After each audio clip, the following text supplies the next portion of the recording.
no, I never, ever, ever intended to be doing this. What were you? At What all. did you intend?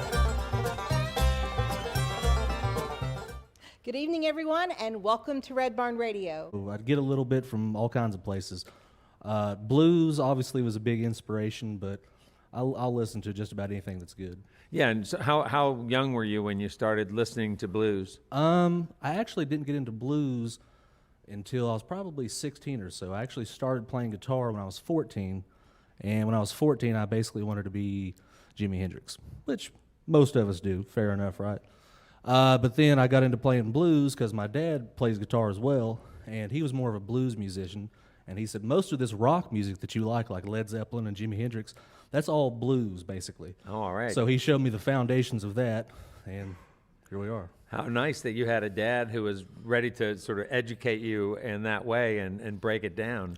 Yeah, he grew up playing as well. He was mostly self-taught, but he plays guitar, piano, harmonica, all that type of stuff, and sings as well. And actually, that was where I kind of got my start, was playing bass in his band. So when I was 16, I was the worst guitar player. So if you're the worst guitar player, you get put on bass. And so I spent a lot of time doing that, paying my dues. Is your dad still around? Is he still playing? Yeah, he doesn't get out and play much anymore, but yeah, he still plays. Me and him jam sometimes. And a lot of his early stuff, he was a really big Blues Brothers fan. So I remember being like 6 years old and him introducing me to the Blues Brothers movie. So that's where I first learned of blues and who Ray Charles was and all those type of guys, John Lee Hooker. And what did you like about it? You think can you look back to the time when you were 16 and sort of recall what it was that really captured you about blues?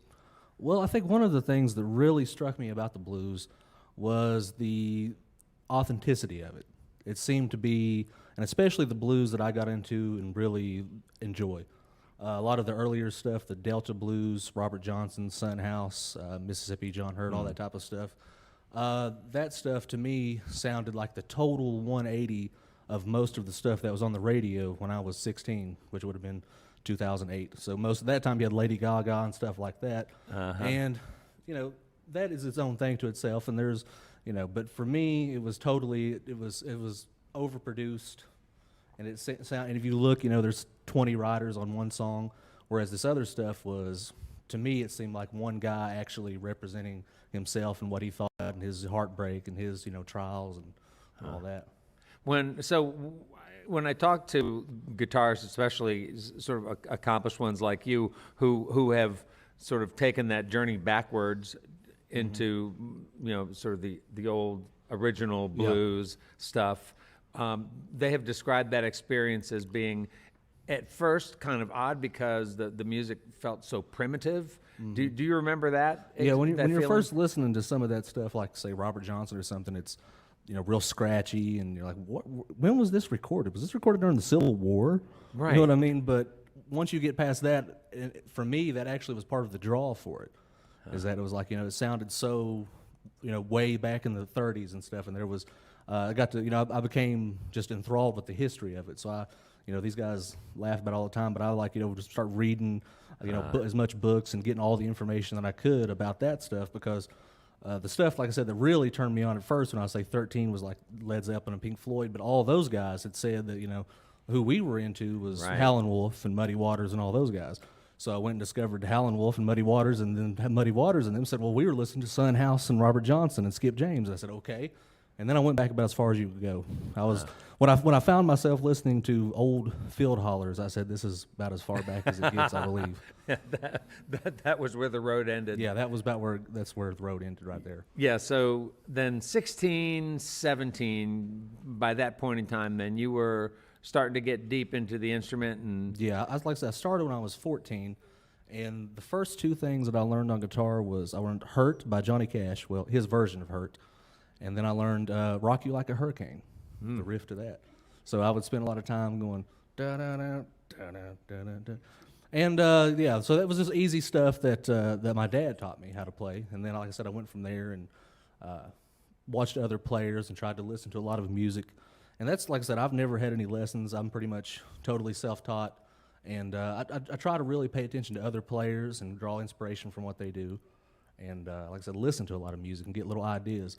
Devin, our drummer here last night, we was listening to like Taj Mahal. He's like, is this what you really want to listen to? I'm like, yeah, I'm listening to it from probably a different perspective than you. I said, as a drummer, it's probably pretty boring, but for a guitar player, I'm like, I'm learning some licks. I'm getting some ideas and stuff, some stuff to throw in there. Huh. Did you ever learn stuff off of YouTube? Yeah, I learned some stuff off YouTube too. Probably my buddy Sean is here. He can probably remember when we were freshmen at Moorhead, I would sit there and practice the pentatonic scale, up and down, do-do-do-do-do-do-do, and would sit there on YouTube and learn from who I could, Marty Schwartz and different things like that. So I learned some stuff from there. So you went to Moorhead State after high school? Yes. Mhm. Okay, yeah. And did you go to Moorhead State with music? No, I as a never, major? ever intended to be doing this. What were you? At What all. did you intend? Well, to be honest with you, for a long time when I was like 18, I wanted to be a lawyer. Okay. Hard to believe, I know. No. Where did things go? But yeah, so anyway, as time went on there, I got more and more into music, and as I developed as a player, you play with better and better musicians as a result. And I'd been through several different bands, and that's when I met Marcus. And then, I'd quit a band about a year before that really wasn't going anywhere, and I hadn't been playing out much for about a year when we met. And then when we met, I heard Marcus, and I really liked his originals, and I really liked his style, and he just seemed, again, genuine to me. And so that's when I contacted him about, have you ever recorded any of your songs before?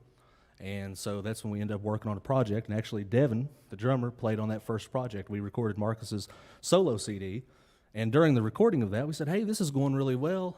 Let's try to do this some more. Let's play some more songs and see where it goes. And here we are 4 years later. Here you are. Yep. Well, all right. And so, do you play music full time? Yes. You Yep. do. All right. For the past couple years, yep. Well, way to go. We do about 150 shows a year, so I don't have much time for anything else. Woo! But that's the way we like it. 150. And of those shows that you do, how many of them involve being away from home for a while? Most of the shows we're kind of a regional band in that Huntington is home base, and we'll travel out 3, 4, 5 hours from there. We'll go as far as Pittsburgh, and we've went as far south as Florida. So we've not made it to the West Coast. Next year, we're actually trying to plan on, me and Marcus at least, going over to Europe. All So right. that'd be cool. Ever go east to Virginia, Harrisonburg? Yeah, we played in the Virginia, yeah. Valley there? All right. We get around. Yeah. Yeah, we're not afraid to travel, which you have to. That's part of it. Well, that's cool, that...